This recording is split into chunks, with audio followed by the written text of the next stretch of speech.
नमस्कार, मैं हूं मनमोहन भट्ट। उत्तराखंड में चारधाम यात्रा शुरू हो चुकी है। भगवान बद्री विशाल के कपाट खुलने के बाद चारों धामों के कपाट खुल चुके हैं, मगर भक्तगण नदारद हैं। कोरोना काल की वजह से यात्रा को बहुत हल्के में शुरू किया गया है, जिसमें सिर्फ पुजारी ही मौजूद हैं।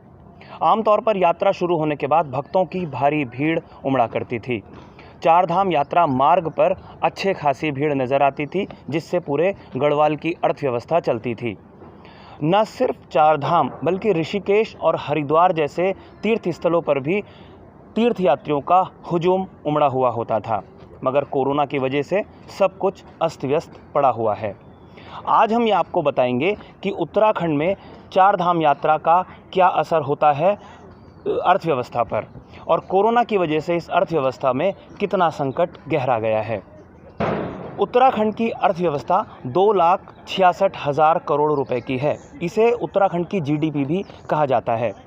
अगर नियोजन विभाग के आंकड़ों की माने तो पर्यटन उद्योग का इस जीडीपी में 7 से 8% तक का योगदान होता है।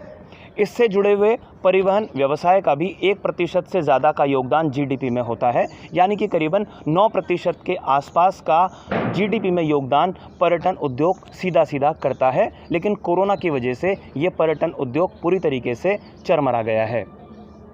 एक महत्वपूर्ण बात मैं आपको बताऊं कि उत्तराखंड में 2.5 लाख लोगों का रोजगार सीधा प्रभावित हुआ है। पर्यटन विभाग में रजिस्टर्ड 3,500 होटल्स में 80,000 से ज़्यादा कर्मचारी काम करते थे, जो इस कोरोना संक्रमण के कारण बेरोजगारी के कगार पर खड़े हो गए हैं। होटल व्यवसाय के साथ साथ रेस्टोरेंट का जो व्यवसाय है, या कहें जो छोटे ढाबे हैं, चाय वाले हैं, ये सब मिला के पूरे उत्तराखंड में 1 लाख लोग होते थे। इनका कारोबार भी बुरी तरीके से कोरोना के कारण प्रभावित हुआ है। परिवहन विभाग एक बहुत महत्वपूर्ण विभाग है। परिवहन से जुड़ी टैक्सियाँ, कैब्स, बस और जो दूसरे और छोटे मोटे साधन हैं परिवहन व्यवसाय के, उसमें करीबन 60 से 70 हज़ार लोग सीधा रोज़गार उनका जुड़ा हुआ होता था, और वो भी कोरोना काल के कारण संकट में फंसा हुआ है। उत्तराखंड एडवेंचर टूरिज़्म के हिसाब से भी बहुत तेज़ी से आगे बढ़ रहा था, और उत्तराखंड टूरिज़्म में जो एडवेंचर टूरिज़्म है और साथ होम स्टे है, वो भी बहुत तेज़ी से आगे बढ़ रहा था। इन दोनों में 5 से 6 हज़ार लोग सीधा जुड़े हुए थे। उनका कारोबार भी पूरी तरीके से लड़खड़ा गया है। जब चारधाम यात्रा चलती है, या जो एडवेंचर टूरिज़्म के शौकीन होते हैं या दुर्गम इलाकों में जाते हैं शौकिया तौर पर घूमने के लिए, तो वहाँ पे घोड़ों खच्चरों का भी इस्तेमाल होता है। 5 से 6 हज़ार रजिस्टर्ड घोड़े खच्चर वाले थे, जिनका आर्थिकी बुरी तरीके से कोरोना के कारण प्रभावित हो गई है। कई बड़े सवाल हमारे सामने खड़े हुए हैं कि आखिर अब आने वाले दिनों में क्या होगा। 2,66,000 करोड़ रुपए की जीडीपी उत्तराखंड की है, और पर्यटन उद्योग से करीबन 26,000 करोड़ रुपए का कारोबार पूरे एक वित्तीय वर्ष में होता था। यानी कि अप्रैल से लेकर 31 मार्च तक करीबन 26,000 करोड़ रुपए का सीधा पर्यटन उद्योग से जुड़ा हुआ व्यवसाय होता था।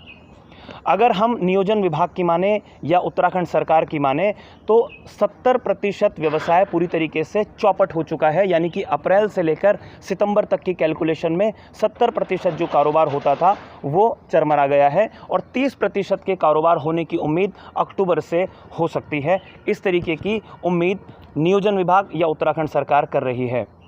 कोरोना काल कई लोगों के लिए संकट का काल बनकर आया है, लेकिन पर्यटन उद्योग ने उत्तराखंड की अर्थव्यवस्था की भी कमर तोड़ दी है। राज्य सरकार ने पैकेज की मांग भी केंद्र सरकार से की है। अब देखना ये होगा कि अगर अक्टूबर से वापस जिंदगी पटरी पर लौटती है, तो उत्तराखंड में 5,000 करोड़ रुपए के आसपास का पर्यटन का व्यवसाय अगले 6 महीने में हो सकता है, यानी कि अक्टूबर से लेकर मार्च तक हो सकता है। इस उम्मीद के साथ ही हम ये बातचीत, ये विश्लेषण ख़त्म कर रहे हैं कि ये कोरोना का संक्रमण जल्दी ही ख़त्म होगा और अर्थव्यवस्था वापस पटरी पर लौट आएगी, और जो तमाम लोग बेरोज़गारी के कगार पर खड़े हो गए हैं उनको वापस रोज़गार मिल सकेगा। धन्यवाद।